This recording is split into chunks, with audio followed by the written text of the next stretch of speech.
large fish that are right at the surface. So we have our dolphin fish. Those are the long, kind of cylinder-looking fish. The males actually have a really large forehead. These are known as melons, and that's actually what gives those dolphin fish their name. Now, I also love to point out the yellowfin tuna also getting a bite to eat this morning. Yellowfin tunas, those are kind of a large football-shaped fish. And I also want to point out for the folks who are standing up against the window, if you take a close look at our yellowfin tunas, you'll see some grooves along their sides and their back. So yellowfin tunas are actually able to tuck their fins, their pectoral and their dorsal fins in, so that they can cruise even faster and use a lot less energy. Now these are really fast animals. They're actually able to reach speeds of up to 40 miles per hour. So they're going to be making quick work of those food items.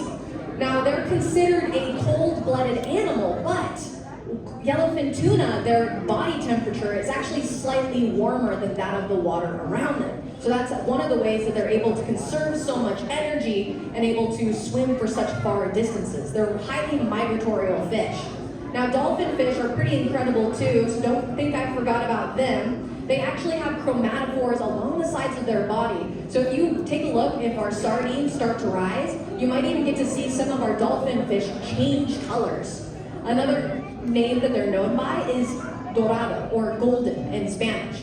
So you'll see them flash some iconic golden, green, or blue colors. And it's not a trick of the light, that's actually the dolphin fish getting excited and changing their colors. And we're also seeing a couple of brief appearances from our pelagic stingrays. Now they're technically not supposed to be a part of this feed, but I do want to show you what their feeding program looks like. If you'll take a look, you'll see our animal care team lowering a target into the water. Well, our pelagic stingrays are able to recognize that target, swim towards it, and they'll use their wings to kind of push that salmon fillet to their mouth. And there's one of our stingrays flipping over at the top there, making a pelagic stingray taco. Super, super cute. So I definitely want to keep pointing out these pelagic stingrays flipping themselves over because I think it's a really incredible way they're able to get that food into their mouth. They know that their food is coming from the surface of the water, which is why they're flipping themselves over to go ahead and snag a quick bite to eat. Now I also wanted to point out, has anybody spotted our scalloped hammerhead shark quite yet? Giving it a brief wave. So pelagic stingrays and hammerheads are actually related to one another. They are both part of the elasmobranch family. They have what's something really unique called a cartilaginous skeleton. What that means is that their skeletal structure, instead of being made of bone like ours is made of cartilage. Like what we have in our ears and our nose, that's their whole skeletal frame. So they're very flimsy but very sturdy animals. So pelagic stingrays and hammerheads are both related to one another, so you can kind of think of pelagic stingrays as flat sharks. Now I'm going to be keying you in on what to look out for when it comes to our fish pellets and our krill. You'll see some brown clouds floating above the surface of the water. Those are going to be the fish pellets as they're sinking in, and there it is, as if on cue. And then our krill, you're going to see some really bright pink clouds.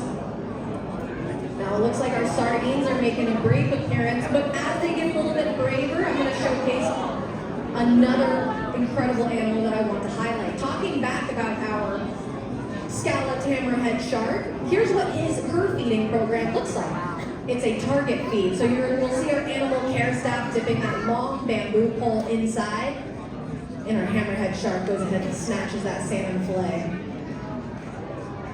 And here comes our sardines, folks. You might be wondering where we're releasing them from, but they're actually have been inside this exhibit this whole entire time. They've just been kind of hanging out on the bottommost floor. So if you have a second, folks, definitely check out Into the Deep. It's right beneath us. It's a great view of the open sea, though you're able to see the bottom side of it. And there goes our sardines, folks. There's about 10,000 to 12,000 sardines. That's a bit of a rough estimate. We actually have a super friendly intern who gets here bright and early just to count the sardines. I'm just kidding, that would be really mean. We have 2 interns. Now those sardines, I wanted to point out the way that they're feeding. Now unlike those large, fast fish, they're not keeping their mouths open to snag just one big bite. They're swimming through those clouds of food with their mouths open. They have a unique adaptation right behind their gills. It's a cone-like structure called gill rakers, and it acts as kind of a built-in pasta strainer. So they'll breathe in that cloud, and those little bits of food will get stuck next to their gills, and that's how they eat their food on the go. They have to be very quick when eating their food because they're also being chased by some of their predators. You might be wondering why we're including predator and prey in the very same exhibit. If we have sardines on exhibit, why are we feeding the predators chopped sardines? Well, once again, this is meant to mimic the ecosystem right outside, that open ocean. So we're showcasing some of that natural behaviors that you find out in the open expanse. Now these sardines are pretty incredible. You might be wondering how they're able to stick together so well. Now that whole ball of sardines, it's all friends, family, and community all rolled into one. They have a unique sensor organs right along the sides of their body known as a lateral line. And this organ is actually able to detect slight movements in the water, so that way they're able to stick close together.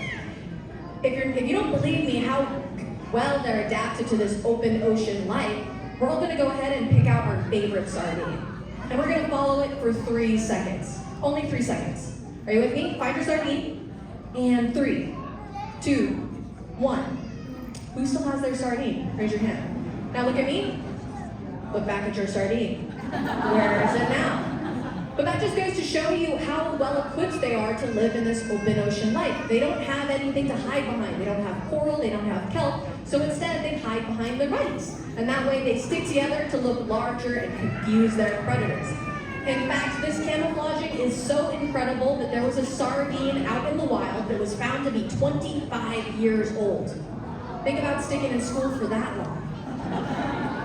Now, I do want to point out how well the sardines are able to stick together, and you might even see them split off into 2 different sections, but really they're just keeping an eye out for their close predators out in the ocean. Now, I also wanted to highlight our dolphin fish. Definitely keep an eye out for those if they might chase after a stray sardine or 2. Now, folks, do we have any seafood enjoyers in the audience? Does anybody out here enjoy eating sushi? Shame on you. I'm just kidding. We're behind about 13 inches of acrylic, so the fish can't even hear you anyway, but I can. I'm just joking. Now, I also eat seafood, and I also know the importance of eating sustainable seafood. Now, we are kind of competing predators. We're also eating sardines, and there was a time in history when this building here, Humpton Cannery, was pulling out tons of sardines to the point where the population even crashed, and fishermen were finding it increasingly difficult to find sardines out in the wild. Well, that's one of the reasons why we want to ensure that we are eating and promoting sustainable seafood here at the Monterey Bay Aquarium. And one way that we're able to introduce that is our Seafood Watch program, which has been going on for about 25 years, and it showcases which seafood items you want to avoid and which ones are totally A-okay to eat. So the ones on the green, those are best choices. You can eat those food items guilt-free and know you're eating food sustainably and you're supporting the health of our oceans. Now in the avoid section, those are items you actually want to make sure you're staying clear of. Our research has shown that the harvesting methods for that seafood item is either harmful to the population or to the ocean as a whole. So that's why we're asking you to stay away from those items. Now, I'm not over here alone, folks. I'm actually joined by my friend Zach over here, who has come all the way down from on top of the exhibit, so be sure to come up and say hi.